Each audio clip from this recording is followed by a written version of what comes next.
Une personne, avant de s'ancrer, de se lancer dans des études de sciences mondaines, il faut premièrement qu'il connaisse les bases de sa religion. Puis, il doit savoir qu'est-ce que sa religion dit sur ce domaine. Quelle est la vision islamique de ce domaine? Pour partir sur des bonnes bases, pour que quand il va étudier ce domaine, il ne prenne pas des modes de pensée qui sont contradictoires à ce que l'islam enseigne. Et après, il vient et dit science de l'éducation islamique. Il n'a rien d'islamique, sa science de l'éducation, elle n'a rien d'islamique. Il a juste dit bismillah au début, il a dit alhamdulillah à la fin. Mais tout ce qui est à l'intérieur, c'est pas islamique. Il n'est pas interdit de profiter des expériences des autres, à condition qu'on parte sur nos bases qui sont déjà saines. Mais d'effacer nos bases et de faire de l'expérience des autres la base, c'est ça l'erreur dans laquelle les musulmans aujourd'hui sont tombés. Alors, dans la science de l'éducation, ils prennent comme modèle autre que ce que le Coran et la Sunna nous a laissé. Dans la science de la psychologie, ils prennent comme modèle autre que le Coran et la Sunna nous ont laissé, et que les savants de l'islam ont expliqué depuis des années. Et après, il vient, il dit bismillah et alhamdulillah, il dit je suis un psychologue musulman.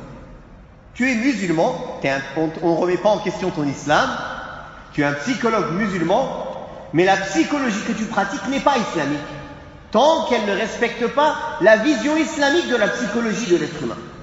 Donc, ce point est très important. Avant de s'ancrer dans un domaine, dans quelque domaine que ce soit, il faut déjà en connaître la vision religieuse de ce domaine. Qu'est-ce que l'islam dit de la psychologie? Comment il voit la psychologie? Comment il voit l'être humain? Comment il voit l'éducation? Comment il voit l'âme? Comment il voit ça? Vous allez vous rendre compte rapidement, pour celui qui fait cet effort, qu'il y a de nombreuses contradictions. Par exemple, aujourd'hui, il y a des modes d'éducation, comme ils appellent alternatifs, dans lequel l'enfant est roi. On n'a pas le droit de lui dire quoi que ce soit. Il ne faut pas le punir, il ne faut pas lui ordonner. Nous, on va prendre cette parole-là, on va la peser avec la balance du Coran et de la Sunna. Et on va voir que le Coran, il ne nous a pas enseigné ça. Le Coran nous a enseigné l'encouragement et les mises en garde, la récompense et la punition, l'ordre et l'interdiction. Alors comment on peut devancer la parole d'une personne quiconque à ce que le Coran et la Sunna du prophète sallallahu alayhi wa sallam nous ont enseigné, et après on vient et on dit école, je ne vais pas dire le nom, islamique. Quel islamique est là cette école?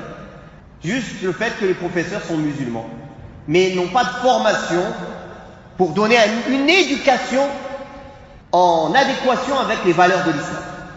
Même s'ils font du Coran, ils font de l'arabe, oui, mais le mode d'éducation, le mode, la pédagogie utilisée, est-ce qu'elle est en adéquation avec l'islam? Et comme je le dis, je le répète, il n'y a pas d'interdiction de profiter de l'expérience de qui que ce soit, tant qu'elle n'est pas en contradiction et tant qu'elle est bonne.